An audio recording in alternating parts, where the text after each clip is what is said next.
시청자 여러분 안녕하십니까? VOA 뉴스투데이 시작합니다. 유엔 총회가 북한의 핵실험을 규탄하고 북한의 핵무기 폐기를 촉구하는 등의 내용을 다룬 결의안 2건을 채택했습니다. 북한은 결의안 문구에 대한 삭제를 시도하며 저항했지만 중국과 러시아는 결의 2건 중 1건에 찬성표를 던지며 북한과 상반된 입장을 보였습니다. 첫 소식 함지하 기자가 보도합니다. 7일 열린 유엔 총회에서 북한의 비핵화 문제 등을 다룬 제1위원회 결의안 52호와 61호가 압도적인 표 차이로 통과됐습니다. The result of the vote is as follows. In favor, 179. Against, 1. Abstentions, 4. The draft resolution as a whole is adopted.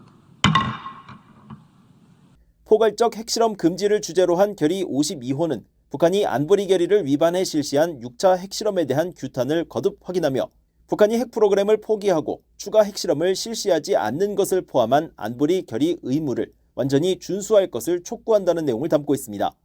또 한반도에 완전하고 검증 가능하며 되돌릴 수 없는 비핵화를 평화적인 방식으로 재확인하고 이를 위한 모든 노력과 대화를 환영하며 모든 관련국이 외교적 노력을 계속할 것을 촉구했습니다. 결의 52호는 미국과 한국, 일본, 영국, 몽골, 라오스 등이 공동 제안국으로 참여했으며 중국과 러시아도 찬성표를 던졌습니다. 반대를 한 나라는 북한뿐이었습니다. 이날 채택된 또 다른 결의 61호도 북한을 정면으로 겨냥하는 내용이 담겼습니다. 핵무기 없는 세계를 향한 로드맵 구축을 주제로 한 결의 61호는 본문 조항 10번을 통해 관련 안보리 결의에 따라 북한의 모든 핵무기와 현존하는 핵 프로그램, 모든 대량 살상 무기, 탄도미사일 프로그램에 완전하고 검증 가능하며 되돌릴 수 없는 폐기를 달성하겠다는 의지와 모든 유엔 회원국이 관련 결의를 완전히 이행할 의무가 있음을 재확인한다고 밝힌 것입니다.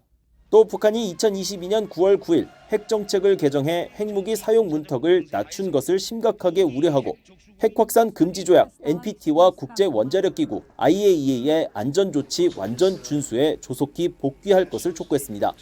결의 61호는 147개 나라가 찬성했으며 기권 27개국, 반대 6개국으로 최종 채택됐습니다. 중국과 러시아, 시리아가 북한과 함께 반대표를 행사했지만 미국 등 대부분의 서방 국가들과 한국, 일본, 몽골, 필리핀 등 아시아 국가들이 대거 찬성표를 던져 결의안을 채택했습니다. 유엔 총회를 최종 통과한 결의들은 유엔의 공식 문건으로 등록돼 각국의 각종 권고사항 이행을 촉구하는 역할을 합니다. 그러나 강제력을 갖는 유엔 안보리 결의와 달리 법적 구속력이 없다는 한계가 있습니다. VOA 뉴스 함지하입니다. 유엔의 9대 핵심 인권 규약 가운데 하나로 강제 실종 범죄를 방지하고 처벌해 피해자의 권리를 보장하는 강제 실종 방지 협약 비준 동의안이 한국 국회에서 통과됐습니다. 한국 외교부는 8일 강제 실종으로부터 모든 사람을 보호하기 위한 국제 협약 유엔 강제 실종 방지 협약이 8일 국회 본회의에서 통과됐으며 이에 따라 유엔 사무총장에게 비준서가 기탁된 뒤 30일 후 협약의 효력이 발효될 예정이라고 밝혔습니다. 한국 외교부는 이번 협약 가입이 국제사회의 일원으로서 인권 및 기본적 자유에 대한 보편적 존중을 증진하기 위한 강제 실종 근절 노력에 동참하려는 적극적인 의지를 밝히는 데 의미가 있다고 설명했습니다. 전환기정의 워킹그룹 등 인권단체 관계자들도 이날 VOA에 한국의 강제실종 방지협약 가입은 국내 문제뿐 아니라 북한 정권이 자행한 여러 강제실종 범죄에 대한 진상규명과 처벌, 예방 노력에 큰 도움이 될 것이라고 밝혔습니다. 7차 핵실험 가능성 등 북한의 핵 위협이 미국의 확장 억지와 핵우산에 도전을 제기하고 있다고 백악관의 커트 캠벨 인도태평양 조정관이 지적했습니다. 캠벨 조정관은 또 한국에서 자체 핵무장론이 나오는 것에 대해서는 미국이 핵 억지력 유지에 전념하고 있음을 분명히 하는 것이 중요하다고 강조했습니다. 박형주 기자가 보도합니다.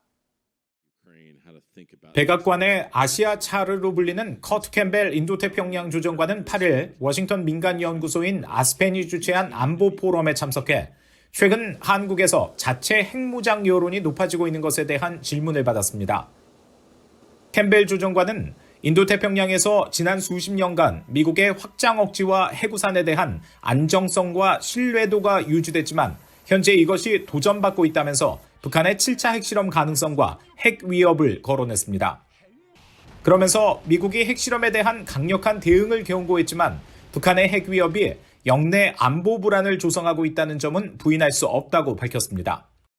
We've made very clear to North Korea, China, other countries that these moves would see responses from the United States, Japan, and South Korea. But it is undeniable that this public threat has had it has created some anxiety in Northeast Asia. 캠벨 조정관은 이어 북한의 핵 위협과 함께 러시아의 핵무기 사용 엄포, 중국의 핵 역량 증강을 거론하면서 이런 불안 요소들이 미국의 확장 억지를 계속 강조해야 할 이유라고 밝혔습니다. 자체 핵무장이 아니라 미국의 확장 억지 의지가 확고함을 한국, 일본 등에 분명히 하는 조치가 필요하다는 것입니다. We've got to make clear to Japan, to South Korea, to other countries that our nuclear deterrent remains robust and that we remain deeply committed again to nuclear deterrence in the Indo-Pacific. That's going to be a big challenge going forward, and I think it will be important. 이런 가운데 국무부의 성김 대북특별대표는 전날 유샤오밍 중국 한반도 사무 특별대표와 화상회담을 열고 북한의 최근 도발 고조 문제를 논의했습니다. 성김 대표는 회담에서 올해 북한이 대륙간 탄도미사일 8발을 포함해 전례 없는 수준의 탄도미사일 발사를 감행한 데 대해 우려와 규탄 입장을 표명하고 모든 유엔 회원국이 의무를 다하고 제재를 완전히 이행해야 할 필요성을 강조했다고 국무부는 밝혔습니다. 이와 함께 한반도 평화와 안정을 유지하는 것이 중요한 공동의 목표임을 강조하며 미국은 외교에 전념하고 있으며 언제든 북한과 만날 준비가 돼 있음을 확인했다고 설명했습니다. 앞서 백악관 등 미국 정부는 중국에 대해 대북 압박 의지를 보이지 않고 있다면서 평양에 영향력이 있는 중국이 영내 안보 개선을 위해 그 영향력을 사용해야 한다고 촉구했습니다. VOA 뉴스 박형주입니다. 미국 국방부가 북한의 군사 위협에 대해 핵 사용 등을 통한 직접적인 대응 의지를 강조했습니다.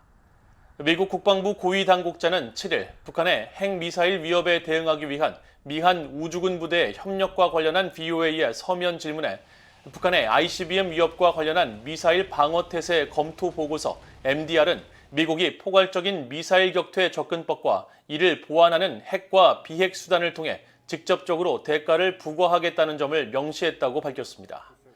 그러면서 이를 통해 미국은 미국 본토에 대한 북한의 미사일 위협보다 계속 한 발 앞서 나갈 것이라는 점을 분명히 해왔다고 밝혔습니다.